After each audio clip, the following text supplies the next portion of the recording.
talking real loud, spreading on lies, trying to bring me down. Enemies lurking, but I won't back away. Got a vision in my mind, I'm here to stay. Got my crew beside me, we rise like a tide. When the storm gets rough, we ain't gonna hide. Propaganda swirling, but it won't touch me.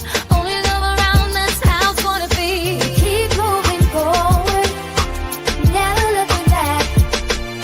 The truth's in the power, it's an unstoppable track. In the city lights where dreams collide, we hustle through the night, fire in our stride. Whispers in the dark can't dim my glow. With rhythm in my soul, I'm ready for the show. We break the chains, rewrite the rules in this concrete jungle where nobody's fools. Unity sings louder than the lies they scheme. In the heart of the struggle, we dare to dream. Keep moving forward, never looking back. The truth's in the power, it's an unstoppable track. Another Queen Ahmadiyyah production. Haze on the corner, they talking real loud, spreading on lies, trying to bring me down. Enemies lurking, but I won't back away. Got a vision in my mind, I'm here to stay. Got my crew beside me, we rise like a tide. When the storm gets rough, we ain't gonna hide. Propaganda swirling, but it won't touch me. Only love around, that's how it's gonna be. Keep moving forward, never looking back. The truth's in the power, it's an unstoppable track. In the city lights where dreams collide, we hustle through the night, fire in our stride. Whispers in the dark can't dim my glow. With rhythm in my soul, I'm ready for the show. We break the chains, rewrite the rules in this concrete jungle where nobody's fools. Unity sings louder than the lies they scheme. In the heart of the struggle, we dare to dream. Keep moving forward, never looking back. The truth's in the power, it's an unstoppable track. Haze on the corner, they talking real loud, spreading on lies, trying to bring me down. Enemies lurking, but I won't back away. Got a vision in my mind, I'm here to stay. Got my crew beside me, we rise like a tide. When the storm gets rough, we ain't gonna hide. Propaganda swirling, but it won't touch me. Only love around, that's how it's gonna be. Keep moving forward, never looking back. The truth's in the power, it's an unstoppable track. In the city lights where dreams.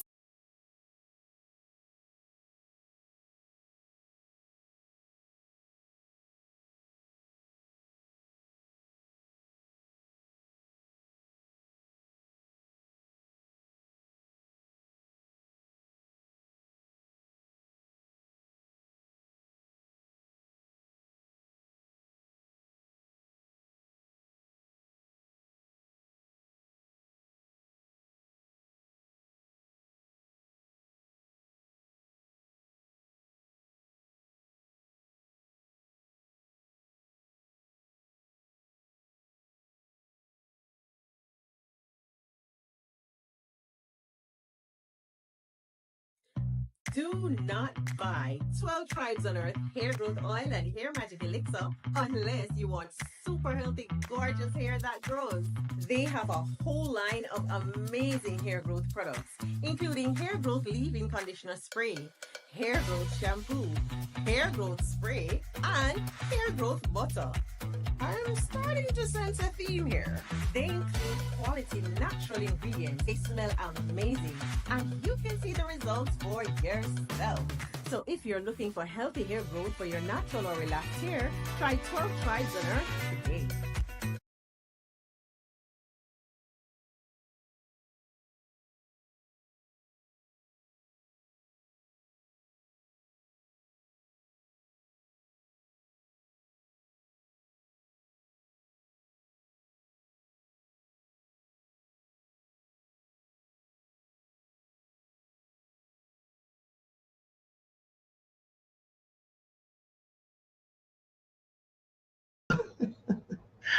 I'm sorry, I forgot to add myself to the stage. Okay, so hello everyone. Thanks for tuning in once again to the original Queen Ahmadiyyah Shakur show. I'm your host, Queen Ahmadiyyah Shakur, and this is your Sunday vitamin. So as you're coming in, please feel free to go ahead and subscribe to the channel if you haven't done so already. Be sure to click that notification bell and click the word all so you're notified each time the Queen Goddess goes live. Okay, don't forget to follow me on Instagram at Dr. _ A Shakur and also on X at DGoddess27. All right, and as per usual, if you don't like what the Queen is cooking, you already know what to do. Okay, so shout out to everyone in the chat and everyone tuned into the Queen. So let's get ready to get into it. Can you all hear me now? Once in the chat, if you all can hear me now, I forgot to add myself to the uh I forgot to add myself to the stream. Okay. All right, so y'all can hear me now. Okay, so listen, first of all, a big shout out. All right, thank you guys. A big shout out and happy Mother's Day to all the beautiful mothers, grandmothers, and all of y'all. Okay, shout out to aunties who treat their nieces and nephews like they are their mothers. Okay, so that all being said, I hope you all have been enjoying this beautiful day. So we're going to get into a little bit about Diddy and what's going on, some inside information that I happen to get from my sources, boots on the ground. Okay, we're going to talk about it. And so, everybody, please hit that like button. It's the least you can do. Okay, that's the way you can support the stream absolutely for free. Okay, so now let's talk about it because there is a whole lot going on here.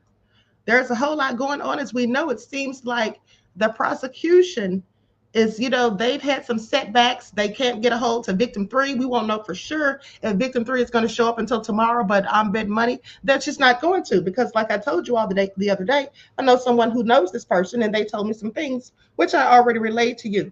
But here's the thing. Cassie is supposed to be the third to testify.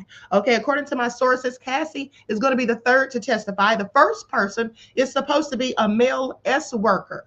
Okay, this person is supposed to go first. And then number 2, there's another person who's going to be the second witness. That person has not been identified as of yet. But Cassie is supposed to go third. And the reason Cassie isn't going first is because Cassie is the star witness. Okay, she is the state star witness, and her testimony is going to take much more time than everyone else's. It's going to be much more in depth because she was with Diddy for, in fact, about 10 years. Okay, so this is probably going to take days, probably 2 or 3.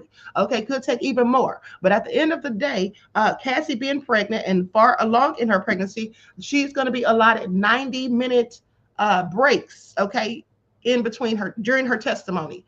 All right, so, and y'all know how pregnant women always have to use the restroom. Okay, your bladder is constantly full. You're always having to go to the restroom, things like that.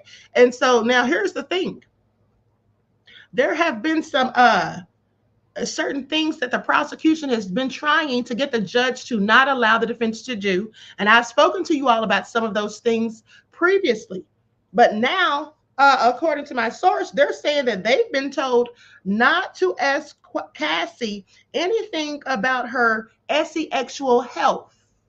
Okay, I wonder why. I just have to wonder why, because here's the thing. Jonathan Adi said that he was having relations with Cassie and Diddy, and he alleged that Diddy gave him her peas. Okay, all right, and said that he got money from Diddy. He sued Diddy and got a settlement for that. So is that what they don't want to come up in court? Because that could be embarrassing for Cassie to have to say something about that if they ask. Well, that's probably what it is. But my source says they have said they are not to ask her about any sexual health, which, okay, that would likely be STDs and STIs, okay? And so, but here's the thing. They say they've got some information on Cassie. The defense said in court on Friday, supposedly that they have some information on Cassie that proves that Cassie had a propensity towards violence like Diddy. Maybe not as violent as Diddy, but there have been other, allegedly, now this is all alleged, but this is what they said Friday, supposedly, that they have some proof that Cassie was getting into other violent altercations where Diddy was, in fact, nowhere around. So it sounds like they're going to paint Cassie as a violent person who was complicit in Diddy's BS. Okay, so please pay attention. Demetria says Jonathan got $5 million and the NDA shows Diddy's signature for the payment. Yes, I showed that days ago. Absolutely. Okay, so with that all being said, thank you, beloved. Okay, Cyrus says, y'all stay cool, got to get back to work. Thank you, Cyrus, for popping in, beloved. Okay, and thank you for the happy Mother's Day. Peace, love, and blessings. Okay, so Zara Yaqua, I hope I'm saying your name right, beloved, says they better hurry up before she goes into labor. Wouldn't that be crazy? Okay, so listen, now here's the thing. We're going to get into what Nancy Grace had to say because I really don't care for Nancy Grace, and she's always got a lot to say about people who look like me, in my opinion. But let's talk about Mark Garagos first of all, because I told you all the other day how the judge, went in on Mark Garagos for talking about the six-pack of white women when he referred to the prosecutors on his podcast. And to that, Mark Garagos had a lot to say. Okay, because he basically was saying that the Supreme Court allows, for these attorneys to speak on the behalf of defendants, but he's not actually on the case. He's just somebody who's advising the counsel, is what it seems like. Now, he mentioned the case of Gentile. Now, in this case that Mark Garagos cited, Gentile was a lawyer who defended his client publicly. He actually won the case, but then after he won the case, the state bar came after him for speaking publicly about the case. Okay, this case actually went before the Supreme Court, Gentile versus the State Bar of Nevada. So anyway, that was a big problem back then. You see, back in the day, because remember, Mark Garagos has been around a long time. He's probably been practicing law for like 40 or 50 years. So he's been around. But, he says back in the day, lawyers were not really allowed to speak publicly about the cases or in defense of their clients or any of those things. But he said it always bothered him that the prosecution, they can give these press conferences, they can have all these people come out, they can parade out the accuser, the supposed victim, and they can have all the bells and whistles, but they want to silence the defense lawyers. Okay. And he says that defense lawyers can't be restrained from addressing claims or allegations made publicly by the prosecution. Okay. I'm paraphrasing, but that's basically what he was saying. Another case he reference was Shepard versus Maxwell, which I thought that was interesting because that case is where they got the show and the movie The Fugitive. Okay, the one that made F. Lee Bailey famous back in the 1950s. Okay, basically, this was where the Supreme Court said that if you have a case and it creates a carnival or a circus-like atmosphere, this will negatively impact the defendant's ability to get a fair trial. So Mark Garagos couldn't wrap his head around, apparently, why the judge was saying something about his comments on the podcast when he was speaking about the prosecution being a six-pack of white women, because that, even if there is a carnival atmosphere, that is not going to negatively impact the prosecution. Okay, that would only negatively impact the defendant. So he felt like, why is the judge trying to tell him that he can't say what he said? Okay, and then here's another thing that's of concern. Now, you see, I really feel like in this case, being that it's so, it's so salacious and it's so highly publicized and, dealing with such a high profile person as Diddy, and not to mention other celebrities who have been mentioned. It's interesting to me that the jury was not sequestered, because when with the way that it's going on, where the jury gets to go home every night, this could lead to jury pollution. Okay, because think about this: the jury going home now, they'll say that, oh, I'm not going to talk about it. Oh, I'm not going to discuss with family or spouses or anything. Oh, I'm not going to watch and read anything on social media. But are they really not going to do that? Of course they are. Who wouldn't? Okay, you want to know what people are saying, and they do too. Do you really think they're going to go home and don't look up anything online? Do you think they're not going to go and look at what the YouTubers are saying after we've all gotten, word of what's been going on inside the courtroom? Of course. Thank you. Sierra says, I know I would. I would too. You can't help yourself. It's almost impossible. Gwendolyn said, Queen, you're right. Thank you. So with that all been said, this could be a case of jury pollution, because the bottom line is, these people are going to be listening to outside influences. What if somebody gets up there and testifies, right? For example, male escort, the male escort who's supposed to testify first. Okay, now he gets up there, and then after we get word of what he testified to, what he had to say, and then we all get on here, different YouTubers and content creators doing our commentary and whatnot. Okay, and then people are saying, oh, he's lying. We don't believe his story. It didn't make any sense. Or just saying whatever. You don't think the jury's going to be listening to what the people are saying, going by some of the people's opinions even? I absolutely think that they will. Because even if let's say if they were believing something, if a particular juror was believing something, and then they get online and see multiple people, like many people, saying that they didn't believe what the person said, well, they might start, rethinking their assessment. I'm just saying this. I just think the jury should have been sequestered. That's just my opinion. But I can tell you this, Diddy's going to have problems. He's going to have problems because it does not seem to me that Judge Subramaniam really likes Diddy. Okay, now I know the judges are supposed to be impartial. Okay, they're not supposed to have any biases, but it just seems to me, I just get the feeling that he doesn't care too much for Diddy. Just by the way, some of the things that he said, I mean, he literally dragged Diddy for filth in those legal documents I read for you the other day. Okay, and he said some other things, when he was contradicting things that Diddy supposedly said or whatever, and I just get the feeling that he does not like Diddy. But let's talk about it, because they're going to paint Cassie as a violent temptress. Okay, that's what they're going to do. So let's go ahead and talk about that. So the prosecution agreed not to cross-examine Ventura on medical issues. The rapper's charm offensive with the pregnant reporter. Now remember, I told you all the other day how Diddy was mouthing words to that pregnant reporter who was like seven months pregnant, and he asked her how she's doing, and they said Diddy just can't help himself. He's still being charismatic or whatever. I mean, if that's the word they want to use, that's how she described him, I guess. She said we can still see his charismatic personality in the courtroom, the same personality that we saw over the last 2 decades in the limelight. Okay, this is what Ross, that's the reporter, that's what she said about his demeanor. So when we all had to get up before the jury walked in, I'm 7 months pregnant. I stood up. Diddy and I were in clear view of each other, and he mouthed to me, "How are you?" So that's just an example of how observant he was, or he has been, during the trial. Honey, Diddy is trying to get in good. Okay, because here's the thing. Diddy is trying to put on the charm with the women.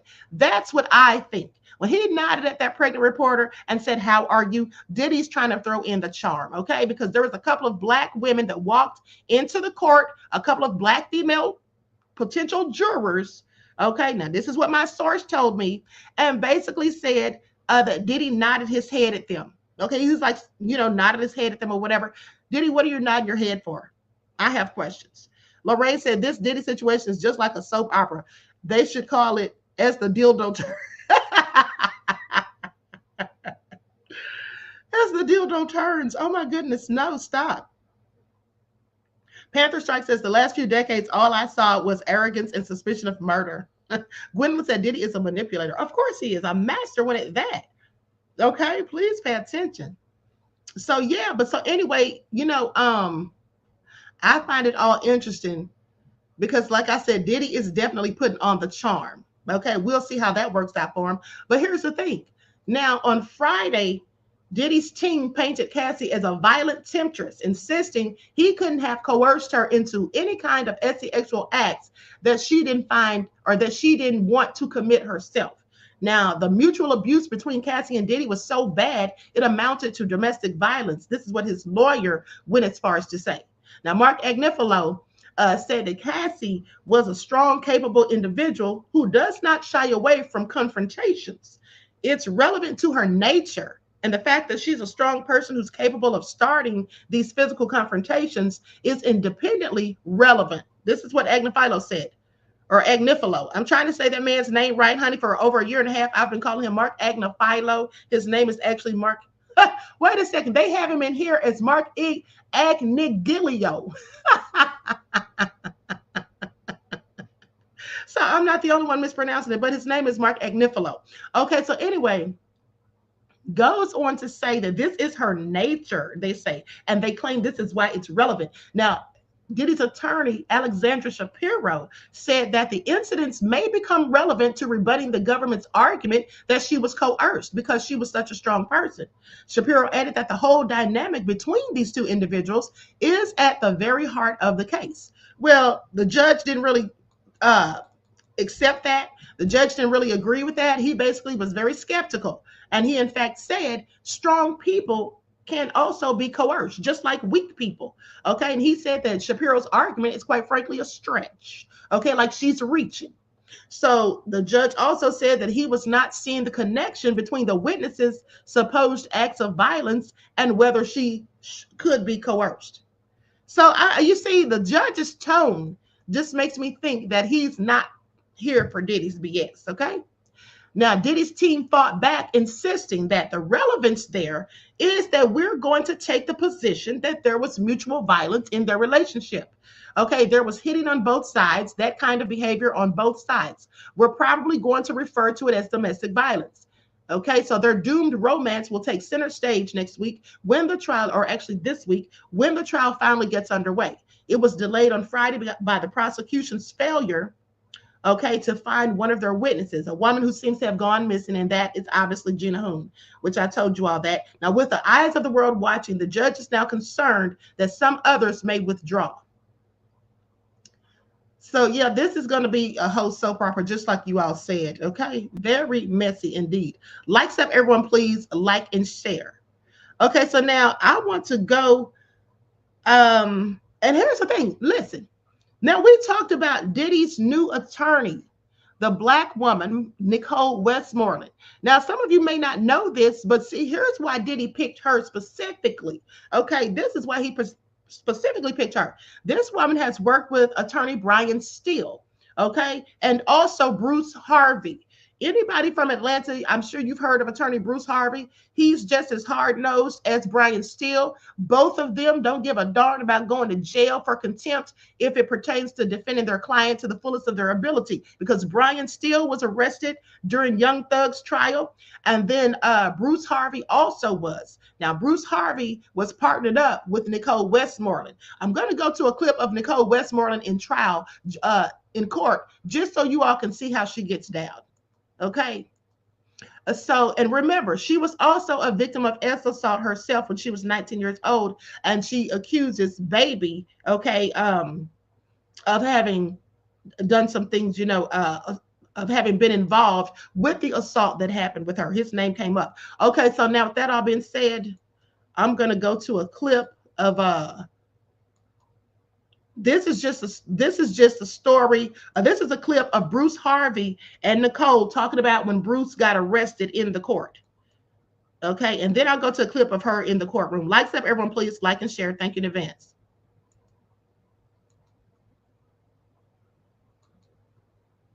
So I got in a fight with the prosecutor in the courtroom. I mean, literally a fight, and they had to pull me off that. Well, excuse me. Oh, yeah. At any This is rate, great. the judge held me in contempt and put me in jail. So I call my wife. I'm in jail. I call my wife and I say, honey, guess what? I'm in jail. I don't know whether we can go out for our anniversary tonight. And so she says, bullshit, you did this on purpose, and hangs up on me. So the judge comes down to the jail and says, listen, I know it's your anniversary and I know it's important to you.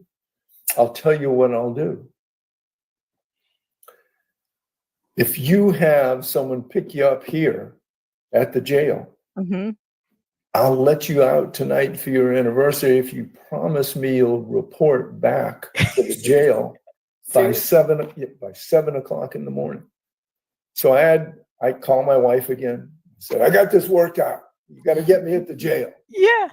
We got, you know, it's our anniversary. We got a limo. The limo drives up to the jail. They let me out of jail. I come out in my orange jail uniform, change in the car. We go out to dinner. We have a great dinner. My wife thinks I'm not lying to her anymore. And I didn't do it on purpose. And then they drop me back off in jail. So wow. It is great. Do you see why I love working?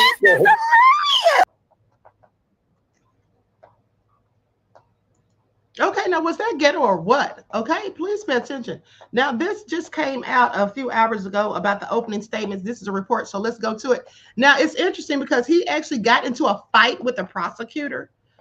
Okay, imagine that. Okay, that's clearly ghetto. Please pay attention.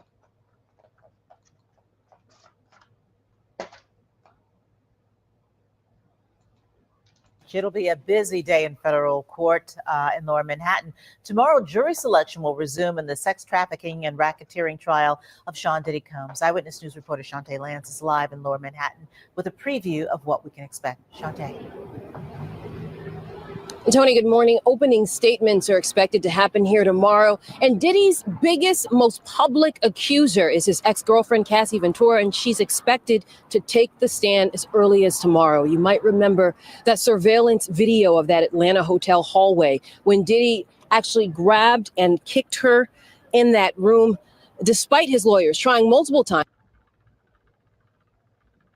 Federal judge will allow it to be shown to the jury at trial. When the video was released last May, Combs posted an apology on Instagram. Tomorrow, Cassie is expected to be one of the first 3 witnesses called in his sex trafficking trial. Federal prosecutors say they plan to call 2 quick witnesses, including Cassie, before calling victim 1, whose testimony is expected to take up most of this week. Ventura, whose stage name was her first name, Cassie, is now married and pregnant with her 3rd child and due to deliver next month. She agreed to testify in her own name.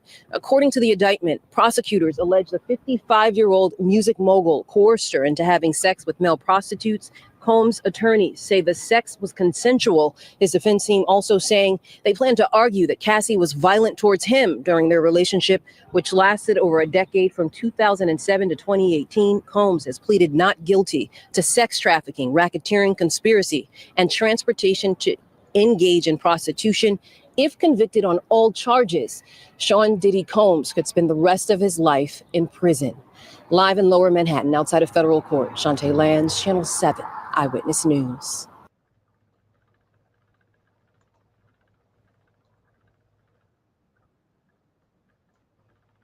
Okay, so you all heard that. At the end of the day, they're going to really try to go in on Cassie. They have already basically set it up. I mean, Cassie is going to have to talk about things that no one would really want to talk about in public, okay? They're going to be asking her all sorts of things about their private lives. Just imagine all of these things they're going to be bringing up. Now, I'm going to go to this video of, hold on, Paul Bunyan says, Cassie looked like she belongs more with Diddy than her new husband. Okay, Andrew said he looked like he was trying to kick a field goal. Okay, Diddy is just nefarious. Gwendolyn said, y'all think Cassie might go into labor? I don't actually think she's that close to labor. I mean, I think she has some months left, beloved. So no, I don't think that she's going to go in labor. I don't think that should be a concern. Okay, now I'm going to play this video, and this is of attorney Nicole Westmoreland. This is a Black female attorney that Diddy just hired. Okay, I believe she joined the team on May the 6th. Okay, so likes up, everyone, please like and share. Let's see how she moves in the courtroom. And also, this is the thing. Some of you may not know that she represented one of the people involved in the YSL case. Did I tell you all that already? His name was Quamarvius. I think I'm pronouncing his name correctly. Quamarvius Nichols. Okay, they got him a pretty good deal. Okay, so anyway, I'm going to share my screen. That's why Diddy picked her, I'm pretty sure. I've heard him so many times, it's countless. I understand. Right. And for the state to argue it's not bad faith, I'll give you an example of things that we've been through before we had the opportunity for you to be presiding. Can I ask you a question before you do that? Sure. Is this something that is not already included in one of the numerous motions for mistrial or to disqualify these prosecutors? I don't think so, actually. You don't know? I said I don't think so. Okay. But I'm not sure. Go ahead, But this share is specific about discovery, disclosure, All right. and timely disclosure. The state's been caught before. Specifically, I remember a late discovery disclosure that once it was disclosed, it actually had a comment on there that was supposed to be internal that said, do not serve yet. They did it on purpose. And how many times can you say, oops? How many times can you repeatedly, systematically make the same mistake as an experienced litigator and say, it's not bad faith? Okay. Your Honor, I'm just asking that the rules be enforced, because if they're not really rules. They're just aspirational. All right, I understand. And we are instructed ad nauseum by our appellate courts. They probably won't like my use of that term, that exclusion of evidence is an extreme sanction, and that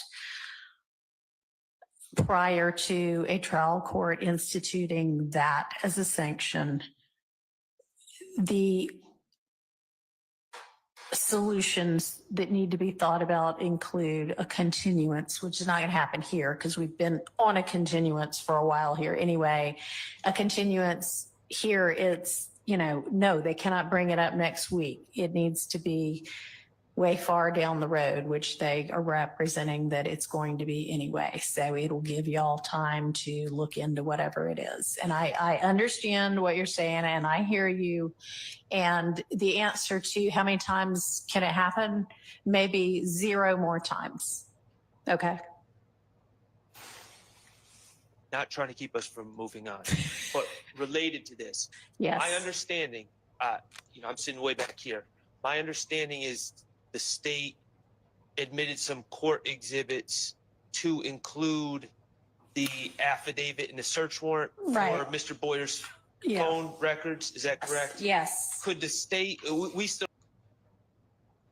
Okay, I'm gonna stop there right there. Basically, the gist of that whole clip right there was that Nicole Westmoreland was accusing the prosecutors of withholding evidence on purpose. Okay, that they're basically withholding evidence on purpose, and that seems to be something that Diddy's team basically accused the prosecution of as well. Okay, it's saying that they didn't give the discovery information about witness number 4, that was buried in paperwork or whatever. They didn't even give them any information about that until it was, right on the heels of the trial. And that's why they were asking for a continuance. They wanted to be, wanted an extension, which the judge denied them. So we'll see how that all works out. Now, Nancy Grace had some things to say. I'm going to go to that in a minute. Everyone, please hit that like button. Thank you in advance. Okay, so Pio Bunyan says, Albie Shore need not take the stand. He's going to sink the case against Diddy. Well, here's the thing. I don't know exactly what Albie Shore's going to be asked about in the case. Now, he said that he had been subpoenaed and that he was willing to testify. So a lot of people are speculating that he's going to talk about Kim Porter and what Kim Porter has told him. But here's the thing. Anything that Kim Porter told him is hearsay. Kim Porter is not here to say it herself. And, I heard some people speculate that they would talk about things that Kim has said about Diddy in the past, or things from her memoir, or not her memoir, but from her diary, or just other, text messages or whatever. Here's the bottom line. They cannot use any of that. Okay. Whatever, even if Kim Porter left behind a laundry list of things about Diddy, they can't use that because Kim Porter is dead. And the 6th Amendment, according to the 6th Amendment, you have the right to confront your accuser. So if your accuser is not present in court, okay, this is someone who's passed on, you can't use things that this person has said against the defendant. That's what you can't do. It's inadmissible. Okay, and if they try anything like that, that is definitely going to get Diddy a win on appeal. Please trust me when I tell you. Okay, so now with that all been said, let's go to what Nancy Grace was saying. I just don't like Nancy Grace. She always has rubbed me the wrong way, no matter what she was talking about. And I remember when I was in college, one of my professors was really good friends with her. And she was always just telling us about Nancy Grace and this, that, and the third. I never liked that lady. Okay, so now I'm going to put an overlay on this, and we're going to listen to this panel discussion they had. First off, it's going to be Nancy Grace speaking with some lady. I'm not sure her name. And then Mark Garagos is also there, and a couple of more people. Okay, so let's get into it. That was who I was on the worst day of my life. And I am not the entirety of the one horrible thing I did on. Now, this woman is talking about Diddy. She's basically saying how they should explain, the video of Diddy beating Cassie.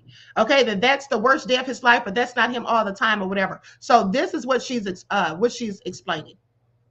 On the worst day of my life. Oh, now, girl, I don't know how many people. That is not even the law. I don't know. The law is one may immediately regret the deed, but that does not negate what happened. But he is not charged with domestic. Nancy, he's not charged with assault, and you know that. To Ashley's point, he's not saying he didn't do anything. I never said he was, Ebony.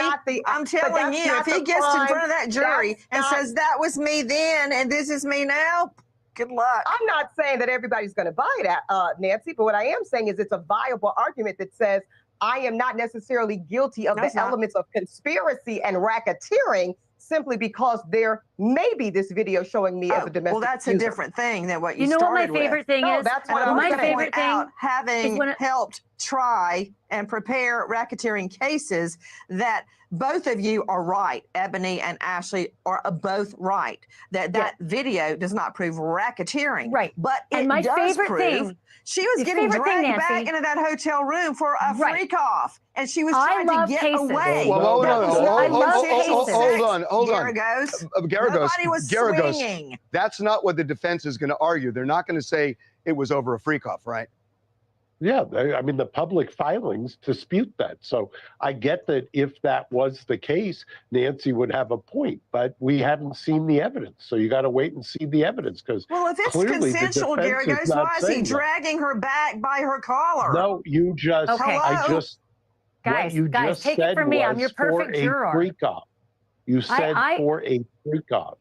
In all the years that I've watched you guys do your jobs, and I don't mean the TV jobs, I mean, litigating. My favorite thing to see is a lawyer stand up in front of a jury in summation and say, I don't like my client. I know that you don't like my client. There are things that my client did that I hate, but he's not guilty of the things that are in front of you. And if you're good with that, and you at least tell the jury what their job is, then they can actually look at the charges and see, oh yeah, there's no assault charge here. Why'd they show me that video? Okay, she was the only one that spoke with sense as far as I'm concerned. Okay, please pay attention. She's the only one that made sense, and that's absolutely true. At the end of the day, you don't have to like the client. They're showing you the video, but the video has nothing to do with the case. And here's the thing. The feds are using the video because they're trying to say that this beating of Cassie by Diddy happened during a freak-off. But you heard what Mark Garagos just said. Mark Garagos just said that's not what's in the filings. So what is in the filings? I guess we'll have to wait and see, because he said that they have proof that that's not what happened on that night, that this had nothing to do with the freak off. And you may say, well, that doesn't matter. He still beat the crap out of her. Yes, he did. And it was awful. It was heinous. And we all watched it. But the bottom line is, if that beating didn't have anything to do with a freak off, why is the prosecution showing it? Because it has nothing to do with the case, if that is true. If it had nothing to do with a freak off, then why are they showing it? Okay? Please pay attention. They're going to have to prove that it had something to do with the freak off. And Mark Garagos is very adamant, and he said this continuously, that it didn't have anything to do with it. It was over Cassie looking in Diddy's phone and seeing text messages. Okay? I hope you all are understanding what I'm saying and not saying, well, it still doesn't matter why it was. Well, to me, it doesn't matter why either. If he was beating her behind, he had no business beating her like that. There's no excuse for that behavior. It's nefarious. But the bottom line is, you have to have a good cause for having that video shown in the courtroom. And if it does not have anything to do with a freak off, which is what this entire case is based upon, okay, whether things were consensual or whether people were coerced and forced, if it didn't have anything to do with that, that tape is absolutely prejudicial, and Diddy's going to come right back on appeal and get his conviction overturned. And I guarantee you that if they cannot prove that it absolutely was done during a freak off. Okay, please pay attention. Now, with that all being said, Nancy Grace didn't want to hear any of it. Okay, she didn't want to hear any of it. All right, so Zara said, was Allie Carter subpoenaed? For what? I absolutely doubt it. And I don't even know why Albie Shore would be subpoenaed. I'm just curious as to what Albie Shore is going to bring to the case. How is anything that Albie Shore says going to help the prosecution? I have several questions. Okay, because anything he says about Kim Porter is hearsay. Someone asked in the comments in the chat, does he have proof that Diddy tried to poison him? No, I don't think so. If he did, I'm sure Diddy would have been locked up for that, a long time ago. But this is all speculation. He may feel like he knows that Diddy had something to do with it. But again, like I always tell you, knowing something and proving it is two different things. If he goes in there talking about things that he speculates and doesn't have any proof or facts, or just talking about something somebody told him, such as Kim Porter, that's all hearsay and clearly inadmissible. So I'm just wondering why he's been called in there. okay, in the first place. Now, with that all being said, let's talk about Trump. Okay, let's talk about Trump because this trial's getting underway tomorrow and it's going to be everything Diddy, you know, and I don't want us to get distracted by this and not realize what's going on because Trump is trying to, in my opinion, trying to cause a martial law or something. He's just being nefarious. So let's talk about it. Let's talk about it because Trump signed an executive order on April the 29th. Okay, that is clearly nefarious. Okay, and I want you all to pay attention at the end of the day. So let's get into it. I'm going to share my screen. I'm going to share my screen so we can go over this. Hold on. Panther Strike says, Queen, I really don't think there will be a gun charge. How will the prosecution prove Diddy purchased the gun, scratched out the serial numbers? Well, one thing, that's a good question, beloved.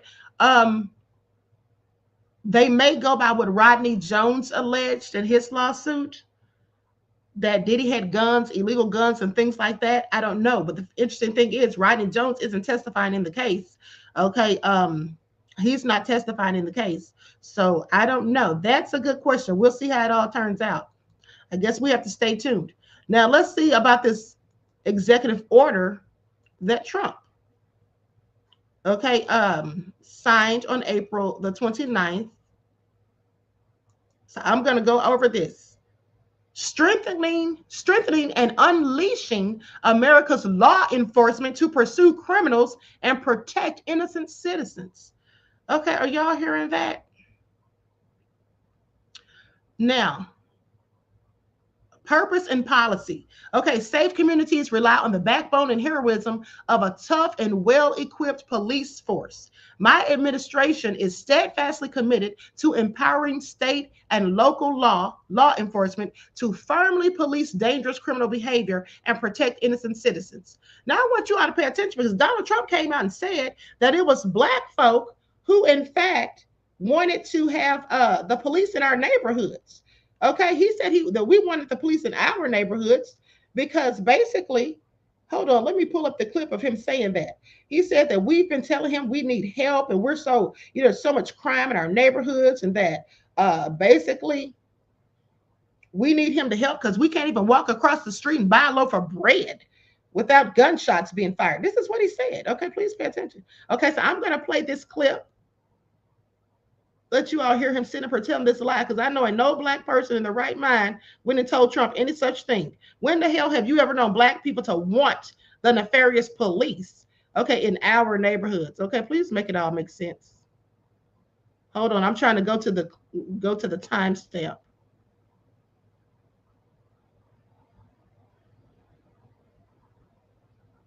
Okay, here we go.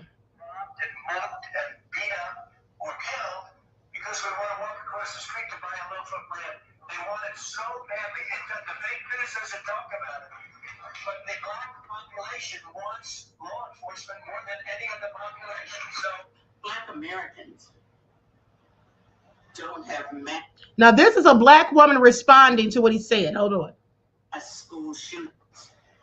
But you made a point of talking about crime in our area, as if there's no crime in the suburbs. As if husbands aren't beating the fuck out of their wives. As if so much white crime is not going on out there. White collar crime. But that's not important. And defend our communities for law-abiding American citizens. We need. On behalf of the Black community, I would like to say, no, the fuck we don't. Stop your bullshit. Get the fuck on. Stay the fuck away from us. Let's be crystal clear. What Black people want is equal justice. What Black people want is for Black people to not be executed in the streets and allow officers to get away with. I thought my life was in danger. I thought I was threatened. When they shot the person in the back as they ran away. What Black people want is when young white boys break laws, assault people, do pranks and hijinks, not to be called boys and children. You know, like the coach's son, 21 years old, and they called it a childish hijinks for him to steal someone's phone call, make prank calls, and broadcast those calls. It was a hijinks. He, at 25 years old, he was referred to as a boy. On tomorrow, Rice was shot down and they referred to him as a man. We saw a man. We felt threatened. We thought they were a danger. That is what the Black community wants. This is very true. They always try to act like Black teenagers. They can be 10 to 12 years old and they'll act like they are adults. Okay, thank you all for the happy Mother's Day wishes. I love you all. Peace, love, and blessings. They'll do that with Black children, but when it is an adult white male, they will call them, oh, that was just bad boy behavior, or that was just childish. Oh, he was just a boy. Those are just boys being boys. Do you all remember the time that Olympic star went over there to Brazil and lied because he didn't make it to training or practice that morning, and lied because he was partying the night before, mind you, and lied and said he got robbed, and they said, oh, that was just boys being boys. He was 32 years old. 32 years old. And she's right. The case of where the coach's son, Ulbricht's son, made the prank call to Shakur. Yeah, he's 21 years old. And they acted like, oh, he's just a boy. It's just childish behavior. Okay, childish hijinks. This is what they do. They always try to make excuses and act like it's, they're just kids when they're grown men. But meanwhile, they sat there and lied and said they thought Tamir Rice, who was 12, was grown, thought he was 23. Yeah, miss me with it. But let's get back into this. Okay, so anyway, it says that they're to protect, to firmly police dangers and criminal behavior and protect innocent citizens. Okay, please. Has the police ever tried to help Black people in our communities? I mean, how many stories have I shown you all where the police are called by Black people for help and the Black people end up in jail or in the hospital? How about the family of 5 when they called the police for help and the police tased them, okay, and took them to jail? How about the Black mother who went out to confront the white man who was very rude and nasty and put his hands on her 7-year-old son because he saw the boy drop some paper on the ground, said he was literate, grabbed him around the throat.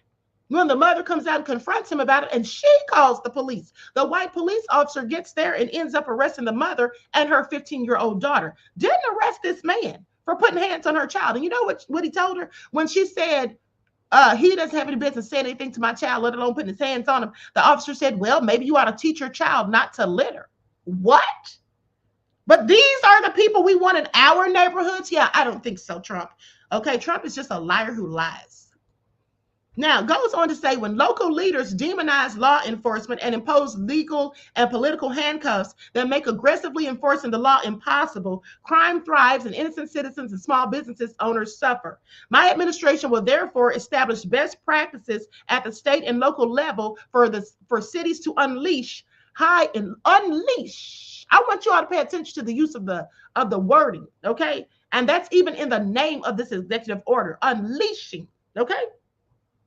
So anyway, he goes on to say that my administration will therefore establish best practices at the state and local level for cities to unleash high-impact local police forces, protect and defend law enforcement officers wrongly accused and abused by state or local officials, and surge resources to officers in need. My administration will work to ensure that law enforcement officers across America focus on ending crime, not pursuing harmful, illegal, race, and sex-based equity policies. Y'all hear this? Now, the result will be a law-abiding society in which tenacious law enforcement officers protect the innocent. Violations of law are not tolerated, and American communities are safely enjoyed by all their citizens again. Now, here's the thing. This is section 2, where they talk about legal defense of law enforcement officers. Now, get a load of this. The Attorney General shall take all appropriate action to create a mechanism to provide legal resources and indemnification to law enforcement officers who unjustly incur expenses and liabilities for actions taken during the performance of their official duties to law or to enforce the law. This mechanism shall include the use of private sector pro bono assistance for such law enforcement officers. Yeah, let me tell y'all something about this. Trump literally was trying to force attorneys to defend the police pro bono if they should be sued for things that they do while they're at work. Say, for example, if they go out and shoot somebody and kill them while they're unarmed, okay? Doesn't want them to have to incur any legal financial fees or anything, okay, for having to get legal counsel. So he wants this to be done pro bono. Well, why doesn't he pay for it? That's what I'd like to know. Why doesn't he pay for it? How is he going to try to make these lawyers do this stuff for free? The third section, empowering state and local law enforcement. Okay, part A, the Attorney General and other appropriate heads of executive department and agencies shall take all appropriate action to maximize the use of federal resources to, first, provide new best practices to state and local law enforcement to aggressively police communities against all crimes. 2, expand access and improve the quality of training available to state and local law enforcement. 3, increase pay and benefits for law enforcement officers. And 4, strengthen and expand legal protections for law enforcement officers. 5, seek enhanced sentences for crimes against law enforcement officers. What about their crimes against the citizens? Okay, please pay attention. 5, seek enhanced sentences for crimes against law enforcement officers. 6, promote investment in the security and capacity of prisons. And 7, increase the investment in and collection, distribution, and uniformity of crime data across jurisdictions.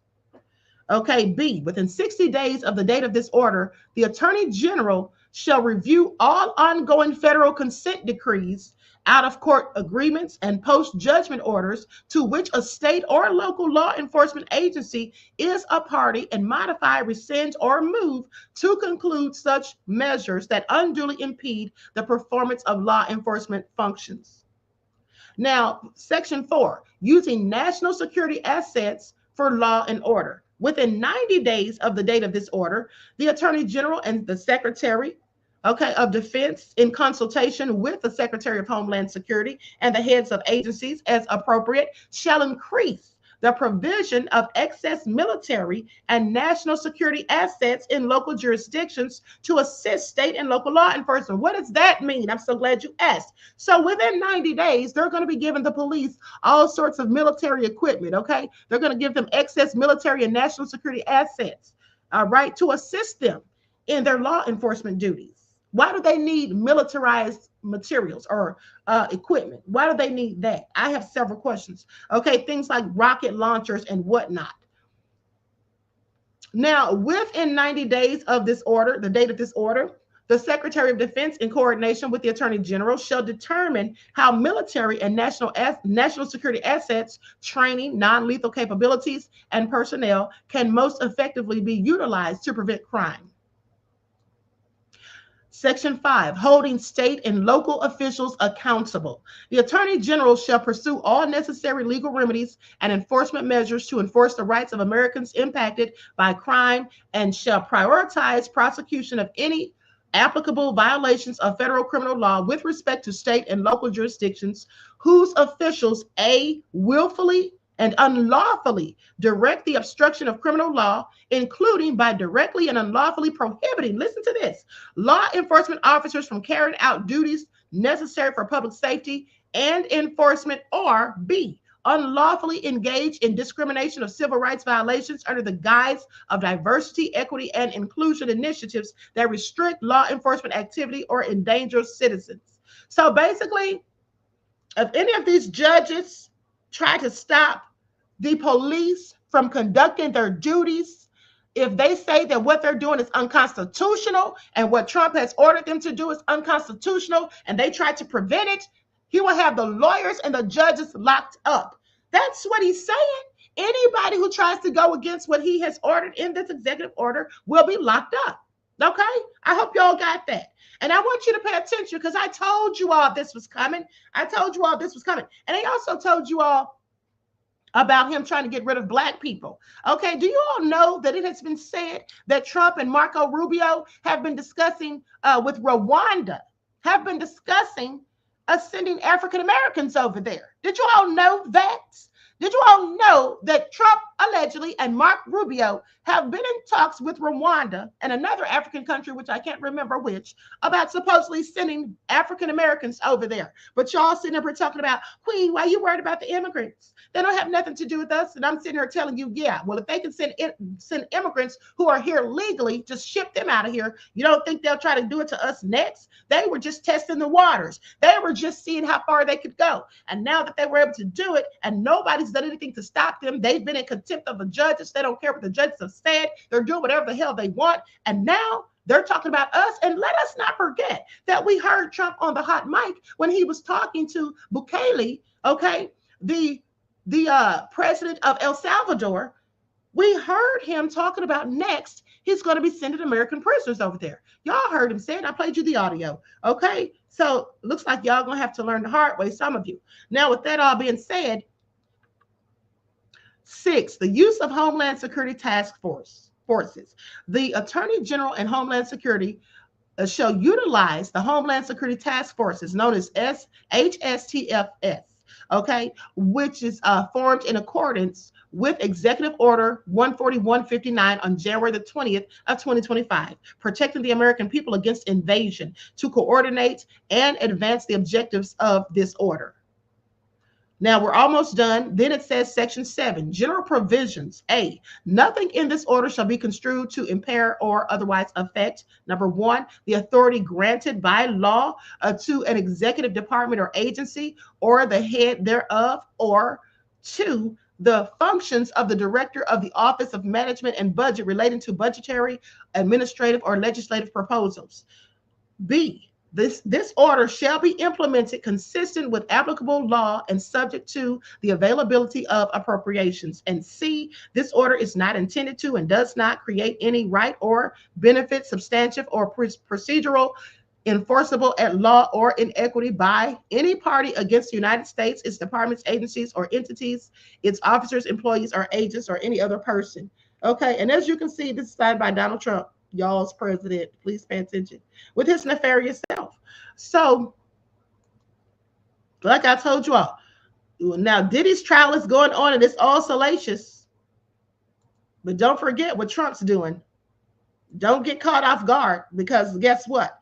Okay, summer's coming and it's going to be a whole lot of BS going on. And if you ask me, some of these things that Trump is doing, I feel like he's trying to incite. I want you all to pay attention. Some of these things that Trump is doing, he knows black people are going to push back on. He knows we're going to be talking trash. He knows that we're mad and we didn't ask for any of it. And he knows that some of y'all are going to go out there and protest in the streets. I've told you before that I never protest. It's never really done anything significant, in my opinion, except other than the Montgomery boycott, okay, when they didn't ride the buses for 381 days. But at the end of the day, this protesting out there in the streets is all just what Trump wants us to do. And you know why he wants you to do that? Because then he can actually just go ahead on and declare martial law. That's what he can do. Suspend the Constitution, declare martial law, and lock any and everybody up. And then they can come to your house and lock you up, come in your house and take out whatever they want, and they will not need a search warrant. That's basically what this executive order is all about. And any judge or lawyers or whomever trying to stop them will also be arrested. And you know that to be true because we've already seen them arrest federal judges who tried to stop them from deporting people who had a right to be here. We've already seen him doing it.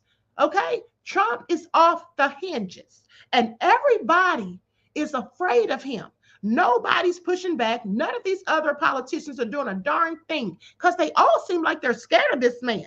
Okay, I just want you all to pay attention. Arias said Trump's plans to reopen Alcatraz for so-called black people. I mean, I'm not surprised at anything he does, beloved, because he wants to actually send black people out of the country. Okay. So this is all just a hot mess. I just want you all to pay attention. But hold on. I'm going to let you all hear a bit more of what some of these black people had to say about it all. We see you. You found El Salvador to shuffle off people 3 or 4 shades lighter than us. But we also hear that you and Rubio are talking to Rwanda and 2 or 3 other African nations where you could deport Black Americans out of the country. Yeah. Black Americans want to know about that shit. Black Americans are watching you. Black Americans have known how prejudiced you are for decades. And see, pay attention to how Trump tries to use reverse psychology. He gets up there and boldly lies, saying that Black people have been telling him this is what we want. Okay, this is what Black people have been saying. They've been asking me to help because they're so afraid. There's so much danger in their communities. They can't even walk across the street. No Black person's told him that. Okay, he's telling a whole flat out lie. That's what he's doing. Chris Jack said it feels like bait for FBAs to go out and rally. Okay, what Queen just said, martial law is supposed to be due to their reported contempt for the age of Aquarius. Yes, exactly, beloved. That's what it is. That's exactly what it is. It's a setup. Okay, it is a setup for y'all to go out there and start protesting. The next thing you know, here comes martial law. Okay, please pay attention. Now they're coming up in everybody's houses, kicking in doors or whatever, taking people to jail, collecting evidence. Okay, and they don't have any search warrants. Okay, because when martial law is declared, they don't need search warrants. Okay, when martial law is declared, they can come lock you up and don't even have charges. Okay, RG Time said that's nuts. Trump would use the active military branches on fellow citizens. Shaking my head. What would he? Of course he would. Of course he would. Beloved, Trump doesn't care anything about anything. Okay? Americans want. It's for. Hey everybody, it's Tony Robbins and Dean Graziosi. I have a question for you. If you had to make a choice between white counterparts to get their boots on the fucking ground. So yesterday, Donald Trump signed an executive order ordering that federal agencies to increase the flow of military. I'm going to skip past this because she said what I already said. Now here's a Caucasian man talking about it. America's law enforcement to pursue criminals and to protect innocent civilians. This is terrifying, and nobody is talking about it except Rolling Stone magazine for some reason. Please go to whitehouse.gov, read the full text yourself, and spread this word. In summary, he declares that the military, the police, and ICE shall be unleashed into the streets of America to root out anything they declare as crime. They will be shielded from any prosecution for wrongdoing of any kind. If a civil official stands in their way, they will be prosecuted as a criminal. What this means is that no warrants will be needed by anyone. If you get murdered by ICE, that's legal. If a judge or an attorney tries to prosecute them, they will be arrested themselves. This is a state called martial law. It means that the military, the police, and ICE decide the law now. We no longer have rights. As Trump and Pam Bondi have both said, speaking out is a crime. Disagreeing with the president is a crime. I want y'all to pay attention. I want you all to pay attention. Hey, this is hell on earth, okay? So let's talk about it. Let's get into this article from Rolling Stone. Trump issues executive order ramping up American police state. The order directs the police or the government to provide legal resources to police officers accused of wrongdoing.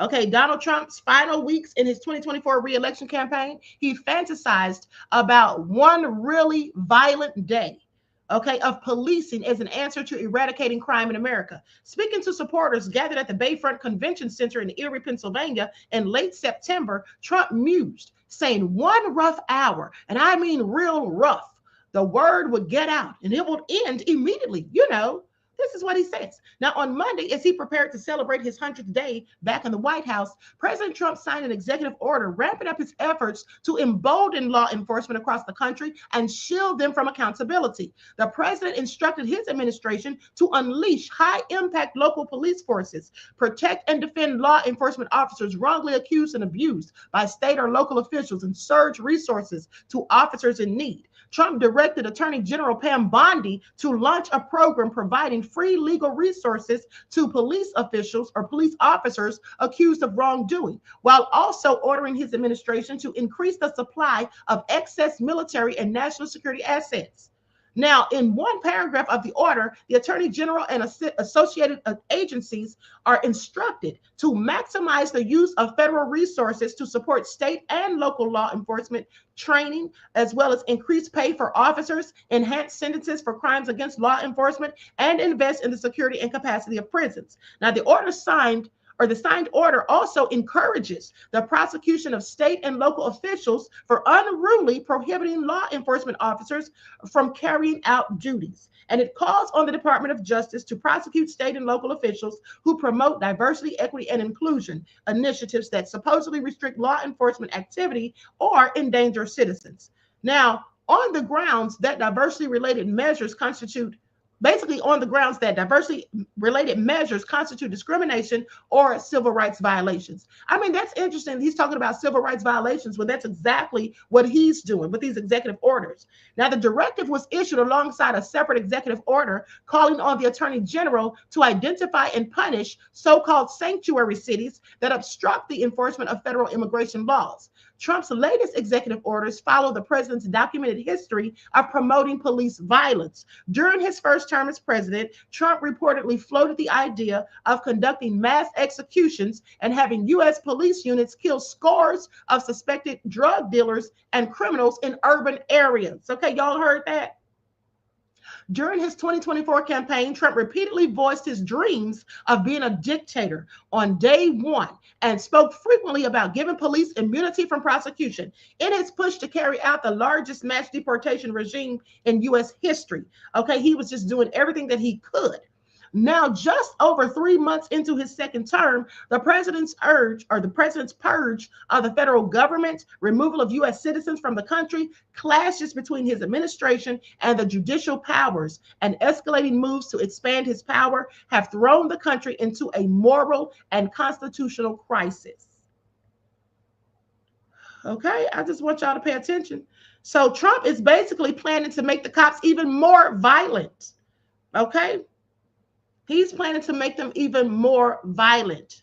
They did an article, Rolling Stone did an article back in October of 2024, where they talked about American death squads inside Trump's push to make police even more violent.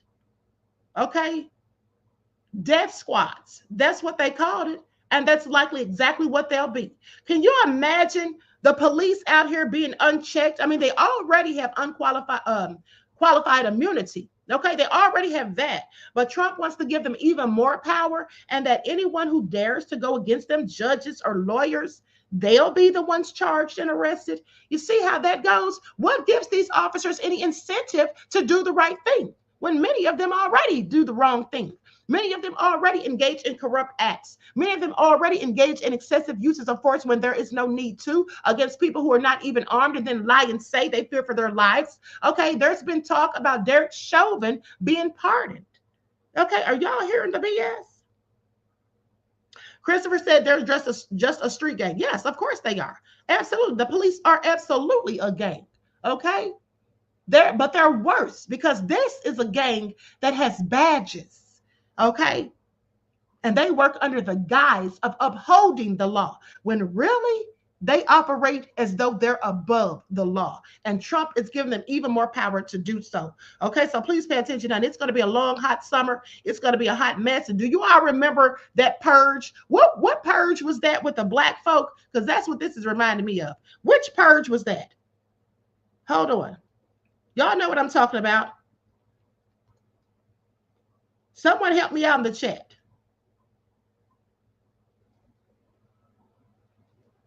Hold on, I'm trying to look it up real quick.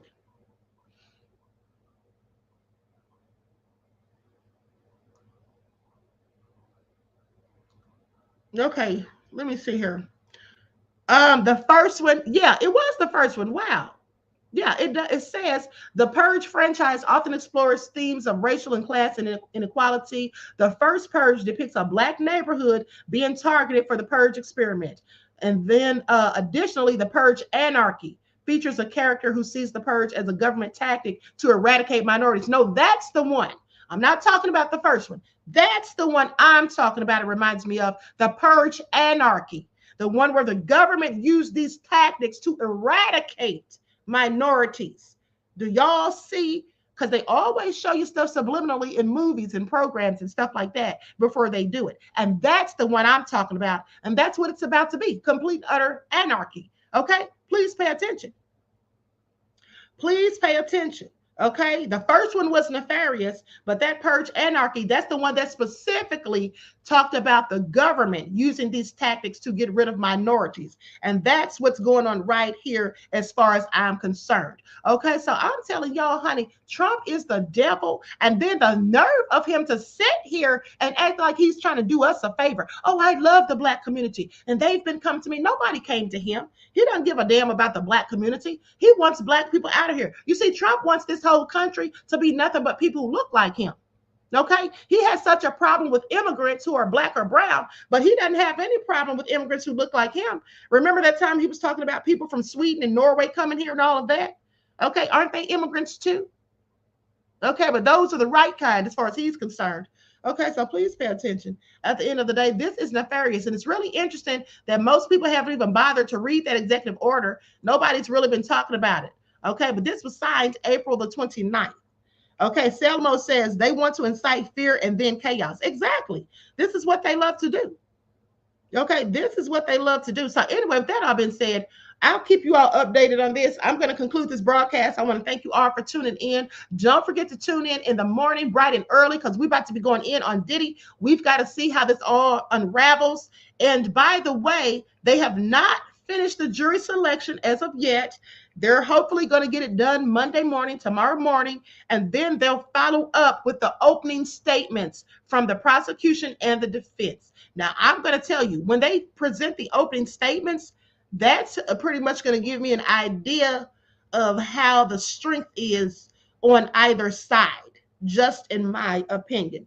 Okay, so if you all, I think I'm going to come in early because I had some information that I wanted to give you all about Diddy. I was going to do it just for the members only. It's getting kind of late. I have some things to do, so I'm not going to do that today. But what I'll likely do is get on at 8 o'clock in the morning. I think I'm going to be on at about 8 o'clock in the morning, no later than 8:30, so I can show you all this information first. It's the whole thing about Diddy that I want you all to see, and then we'll be following the trial, okay, the court proceedings. Okay, so everybody make sure you tune in bright and early. All right, so happy Mother's Day to all the mothers out there, like I said, and thanks for all the happy Mother's Day wishes from everybody in the chat. I love you all to life. I hope you all enjoy the rest of this evening. Each one teach one. That's how we grow and thrive. Do something productive, constructive, but never destructive. And always remember, beloveds, to keep the Most High first in your lives. Until next time, I will talk to you all again soon. Peace.